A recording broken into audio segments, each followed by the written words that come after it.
Hi folks, it's Andy. I hope you're having a fantastic day. Welcome to Kendo Rant. We've got plenty of questions today. Not a massive amount though, so we should fire through them pretty quickly with a bit of luck. Before we jump in though, don't forget, like, share, subscribe, you know, all that sort of stuff. We're nearly at 20,000 subscribers. In fact, by the time you're watching this, we've probably gone over 20,000 subscribers. That's amazing. Amazing. I never thought, like, you know, we'd get, you know, 20k. I thought like I'd get like 5 to 10. Like back in the day, the first YouTube channel I had before this one, I think that topped out at around 4,000. So to have 20,000 people subscribe to this is really, really great. So thank you so much for that. Let's keep going. Let's try and get to 50k. That'd be awesome, wouldn't it? Anything that can help spread Kendo around the world makes me happy. So yeah, that's the point of this channel, of course. So yeah, like, share, subscribe, tell your friends. And most importantly, after you've clicked subscribe, a little bell appears. That's the Kendo bell. If you click that, you actually get better at Kendo. It's like scientifically proven. Like you get exponential growth in your Kendo ability. So yeah, do that. And then finally, if you do like what I'm doing, and if you like this channel, you like free Kendo content. Now I've got more Kendo content on the way as well, by the way. I know recently, last month or so, it's just been these Kendo rants, and I'm sorry about that, but I've got a great idea for a new video series coming. So I'll probably start on that next week.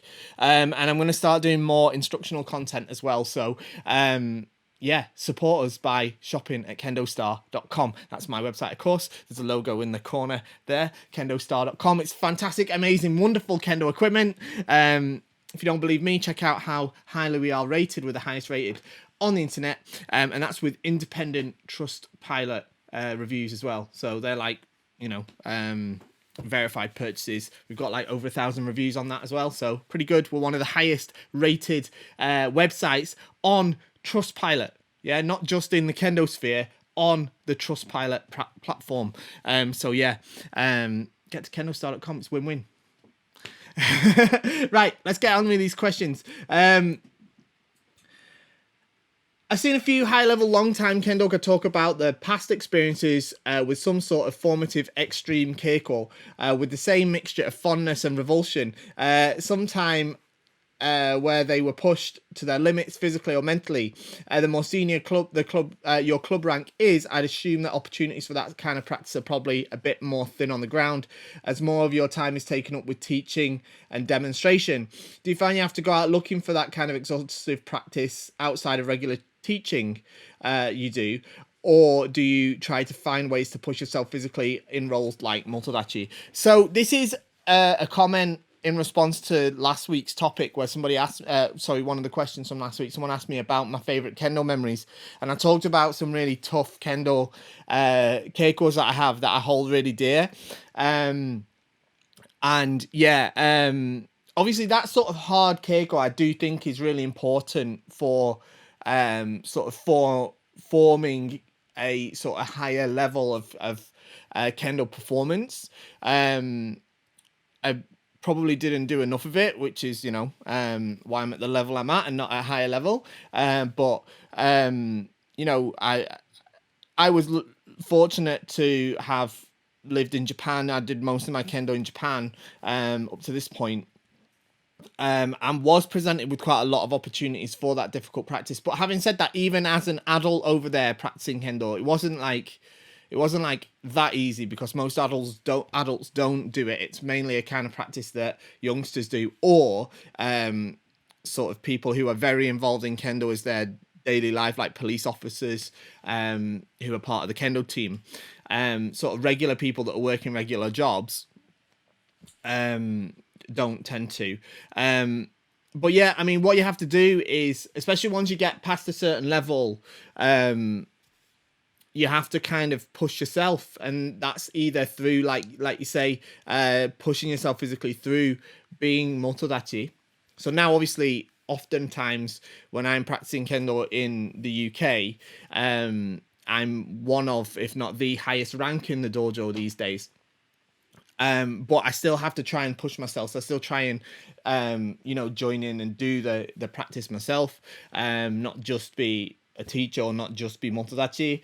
And then also I do try to make opportunities where I can also do, you know, the hard, difficult practice. Now I can't do it as extreme as it has been in sort of my younger days when I was in Japan, obviously because one, I'm not as young as I was and I can't do a lot of it, and if I did, then you know, I've tried actually, and I've injured myself and stuff, and it you know, you got to care about your body as it and understand its limitations as you age, for a start, but also of course, you know, in the UK where I'm practicing at the minute, we don't have the same sort of opportunities for that level of more extreme, shall we say, physical keiko.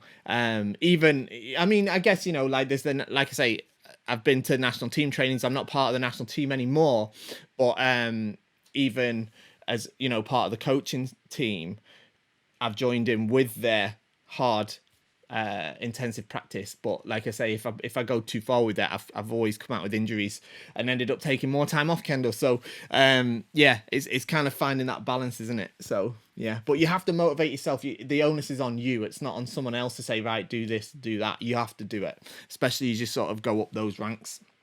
Okay, next one. Hi, Andy. Despite an unwitting punter treating an omamori with the disrespect only known to the quiet and unassuming moisture desiccant, is that how you pronounce that? Do you still ship an omamori with the burger? All right, so first off, it wasn't disrespectful of the you know, misunderstanding of the omamori. That is kind of what it looks like, to be fair. What you're talking about is the brilliant unboxing video and review video that one of you lovely people did for us when you received your Kendo style burger, and highlighted the fact that there was an omamori inside the door, and it's an omamori. It's not a sort of odor preventing thing or one of those sort of things, which it can easily be mistaken for. Do we still put them in? Yes. So it's a bit. It was a bit of a secret. I never sort of put it out there publicly because I wanted to be a bit of a nice surprise. But if anyone's, you know, wants a little bit of a spoiler, if you buy a burger from Kendo Star, then as a matter of service, we include an omamori in the door with everyone. It's a katsumamori, which is like to bring victory, and there's a little sheet inside that comes. You get basically when you buy something from Kendo Star, you get a little sort of welcome pack kind of thing, a little thank you pack. Usually contains a few little things. There's little goodies in there, stickers and stuff. You get a little thank you note from me. And if you've bought a burger, you'll find that this is in there as well. And this only comes with the burgers though, because it tells you about the omamori, what it is at the top, that it's a katsumamori, which is to bring victory, but it means, it doesn't just mean victory over an opponent, but a victory over yourself, you know? And there's a couple of links to guides of how to attach the himo, shorten the himo, and how to wear the burger. There's QR codes there. You just scan them and the link comes up. So yeah, you get all that, and it comes in this nice little envelope. So you get the pack with every order. It's just only with the burger do you get that sheet with the actual omamori in the door. So yeah, you do get it. Bit of a behind the scenes thing there, all right? Okay, when to strike, the dynamics of identifying and or creating an open opportunity, basic concepts to whatever high level nuances the more advanced kendoka see, best you're able to address, if this is even addressable via the Kendo Rant medium.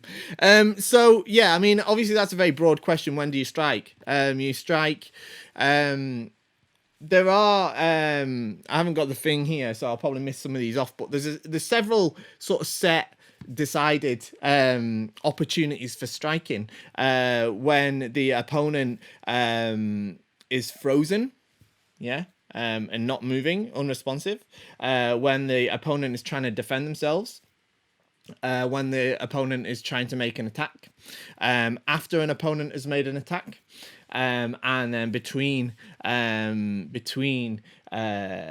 attacks are some of the opportunities. I should have prepared the book and I could have read them properly, but I've done a video about it actually before. But look, essentially you have to there are several types of opportunity. Sometimes it's just chance, right? You attack and it happens to hit. That's great, but that's the least desirable type of strike.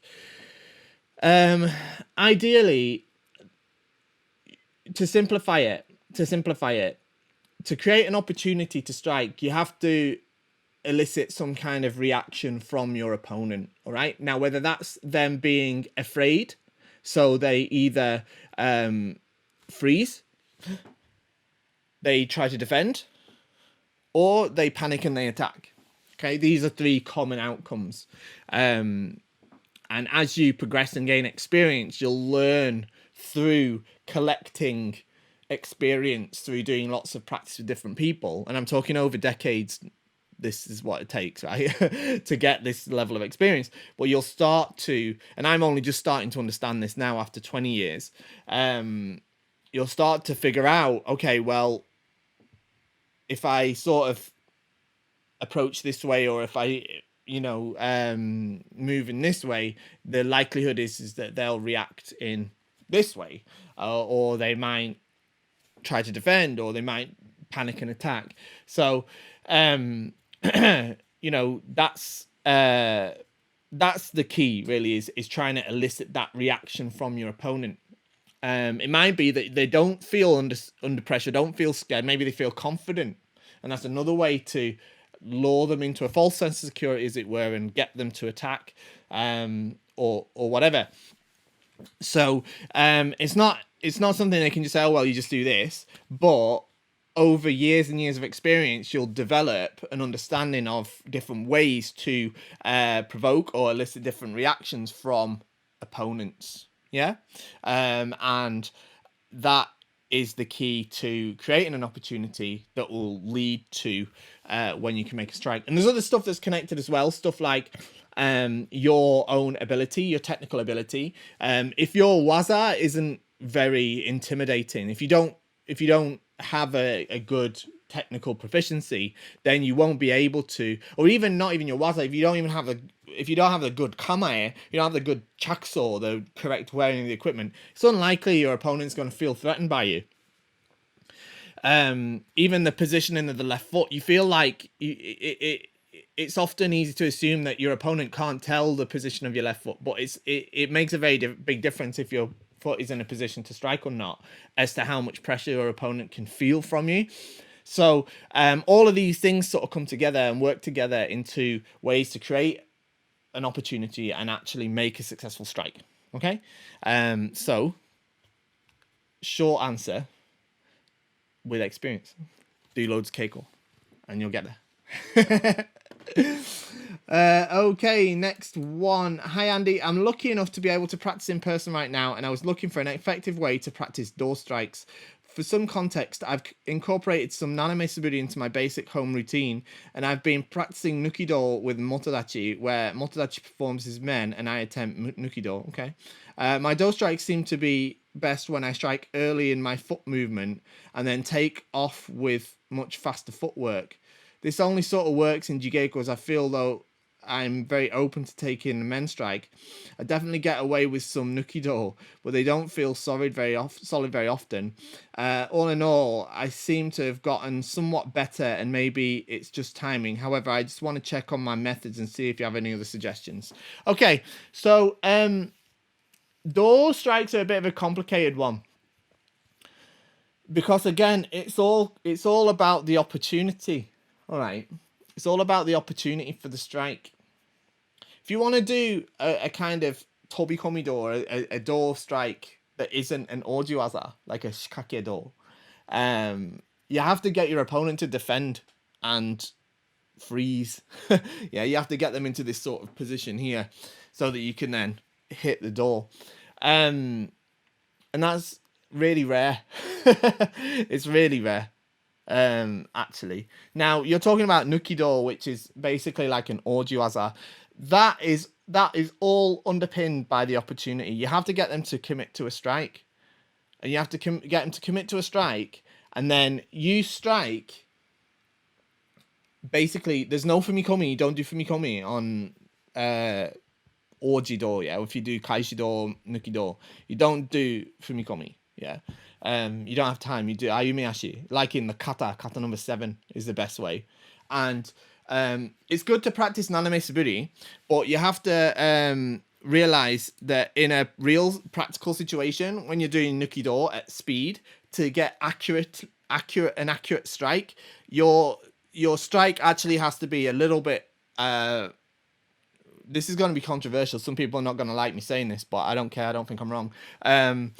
You don't. 45 degrees is still a little bit too shallow. You'll probably hit them in the ribs.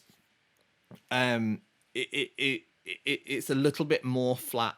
And what's important is how you move your hips. Okay. I've done a video recently about Men Kaishido, Men Nukido. I recommend you watch that and watch about how I'm using my footwork and that. It's all about the actual opportunity. If you do it the right opportunity, you're not going to get hit on the men. But it's a super hard waza, super hard technique. But I recommend studying it before you rely too much on Men Kaishido.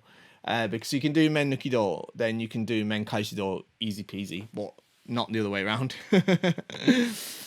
Okay, next one.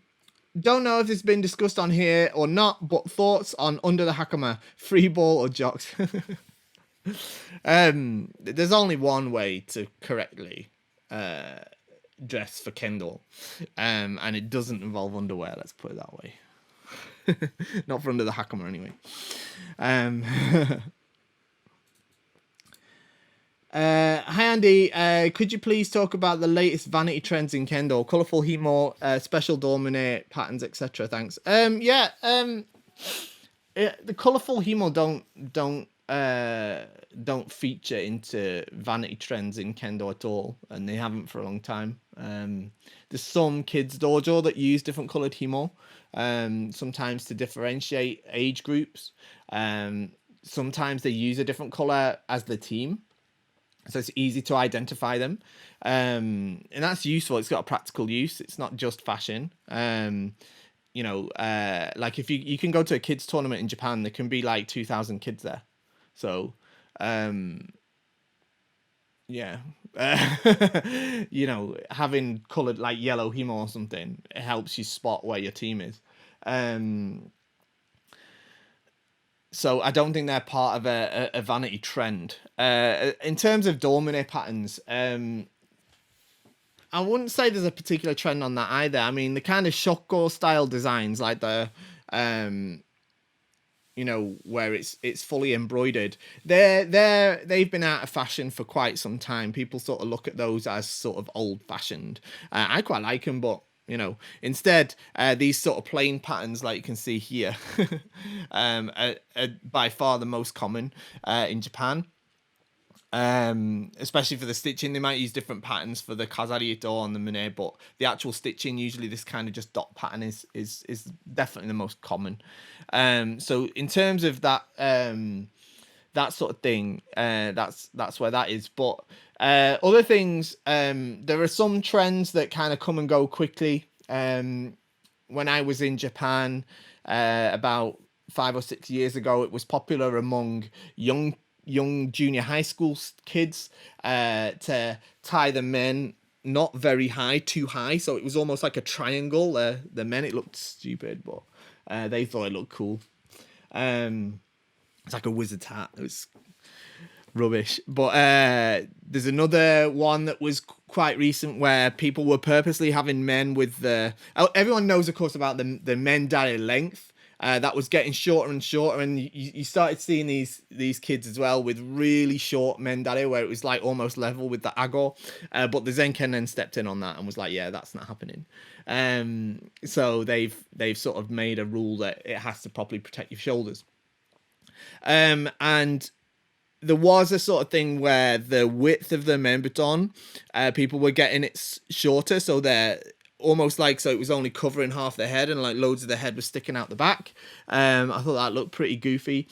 But I think you find that like the best players in the world don't follow those sort of things. They stick with what looks sort of, obviously that does change a little bit, but I think the current way we've got Borgo now, I think it's kind of here to stay because it's been around for a good 10 years or so now, with the possible exception of the short Mendare. But even then, like I'd say 10 years ago, Mendare were getting shorter, but like the top level players weren't using really tiny Mendare. Like they want it about level with the shoulders. In the past, it was much longer, but that was down to how things were manufactured as well. It was harder to manufacture than it is now. Yeah. So all the members lengths were the same for everybody. But it's not like that now. They can make different sizes easier, and there's a lot more stuff available, so it's easier to get something that fits properly. So I think we'll see this sort of Mendare at about the shoulder length, and it just looking neat. I think is the way we'll sort of see things. Borgo being neat, tidy, but practical, and protective as well, so it doesn't interfere with your practice, and it protects you properly. Next one, I'm tossing up between the Vanguard and the Vanguard Praetor. If I go for the Vanguard, I can get the Kachi set and a few other things up to the price of the Praetor. If I get the Praetor, I can only get the Borgo and nothing else for a bit. What do you think? Is the Praetor a set complete overkill for a newbie? Okay, so look, both of them are fantastic sets, of course. The Praetor is a beautiful Borgo set. I absolutely love it. It's just amazing. I designed it to be my sort of ideal Borgo set, and I absolutely love it. Having said that, if you are brand new at Kendo and it's like your first Borgo, you don't need to go that far. You don't need something like a Praetor, and the Vanguard will be absolutely brilliant for you as well. And in all honesty, I'd recommend going in that direction. You're probably better with something like the Vanguard because it's brilliant quality as well. A lot of the features of the Praetor, they're super nice, but if you're just starting out, I mean this in the best way, you kind of, there's a lot of parts of it that you probably won't really feel the benefit of, or it's not that you won't appreciate it as much, but like, you just won't see the benefit of it, of a lot of the stuff that costs extra. So yeah, I think the Vanguard is a perfectly adequate. It's more than adequate. It's a fantastic set for you if you're just starting out as your first set. You can get the other stuff that you want as well. You can get the Kachi uniform, which is a fantastic uniform as well. I'd probably go down that direction, especially as you're looking at a Praetor that's made to order, which of course is great. But we keep loads of sizes of Borgo in stock. We never have problems with sizes for people. I mean, not never ever. I mean, but even when the tiny number, considering how many Borgo sets we send, it's a tiny number where people have sent us the wrong measurements usually, and we just sort it out like that. But it's a drop in the ocean, the number of people that need a fully customized Borgo set to fit them. So I'd go with the Vanguard. You'll get great value of it. It looks fantastic.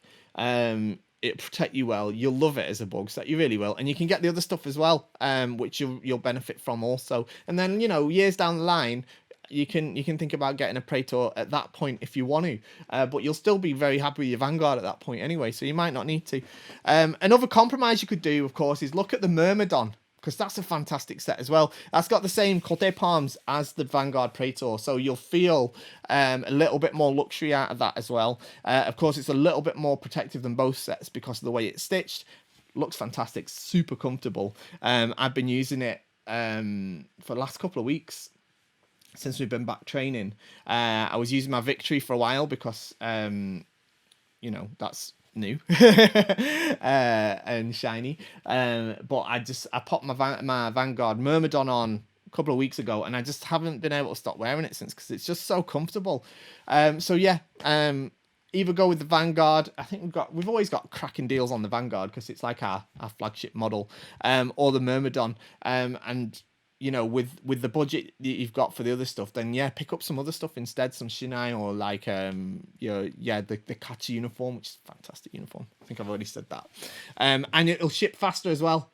So unless you go for a different coloured door, of course, like if you go for a different coloured door, we can't keep all the coloured doors in all the designs, right? So that would make it take a little bit longer. But if you go for the standard black door in the standard money, then we can usually ship them like right away. So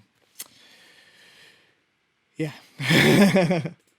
Okay, last one. Hi Andy, why are shinai sold with sharp edges on the staves when most guides, at least the ones I can find online in English, instruct you to round off the edges before use? Is it to keep costs down? I don't know what guides you've been watching, but it's not the ones I've been putting out. Because I've never said that in a video. I've never said that you have to round off the edges before you use. I don't think you do. That might be a controversial statement, but the shinai are ready to use when they're made. The made and the slats are shaved to fit together. I don't think they need to be rounded off. It's good to oil them before you use them, like the video I've put out. I'm going to do an updated version of that actually. But I've never gotten a new shinai, taken it apart and started shaving the edges off. I've never done that ever. And it's not necessary. They're made in the first place to fit together. And I wouldn't mess around with that. Obviously, as you use them and they start to splinter or what have you, then you need to sort of do a bit of maintenance to get rid of any splinters and stuff like that. But like right from the off the beginning, nope. I don't do anything like that. Never said you should, and I don't think it's necessary. All right, they're not made in the first place for that to be done. Yeah. At least the ones that we sell. I can't speak for obviously ones that you might get from somewhere else, because, well, there we go. I'll leave that where it is. Okay, that's that. Thank you for joining me today. Some great questions there. Don't forget to like, share, subscribe. We should be over 20k by now. But if we're not, hit the button, ring the Kendo bell, shop at Kendo Star, and see you all next week. Bye-bye.